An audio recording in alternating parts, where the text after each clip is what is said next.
बुवाले मलाई माथि बोलाएर राख्नु पर्छ मेरो आन्टी पछि झेउला आएर एक्लै बस्नु छिटो आउनु भन्यो न जान मलाई छिटो बोक्नुहोस् मलाई छिटो बोक्नुहोस् भन मेरो भिडियो खिच्नुहोस् भन ल दुध अलिअलि खायो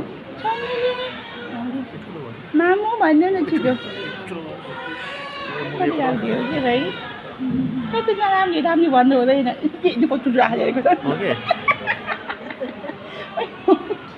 क्यु यस्तो हेर्नु ए बाबु यहाँ नि यहाँ नजिकको छोरी अंकल के हो क्या हजुर गए आमा अन्त कहाँ ए दिपो पुरै आँखा घुमाएको छ त्यो छोरीले त भाइ ठ्याक्कै मेरो छोरी हो क्या हो यस्तो छिटो भन्छ नि हजुरको छोरी कति माया लाग्यो मेरो छोरीलाई देखेर त झन् मैसँग बस्ने हो कि हाँसेको हाँसेको हँसाएपछि नहाँसे भन्नुहुन्छ अन्त के हो बाबु यस्तो बाधा लाग्यो त आमा नि बाबु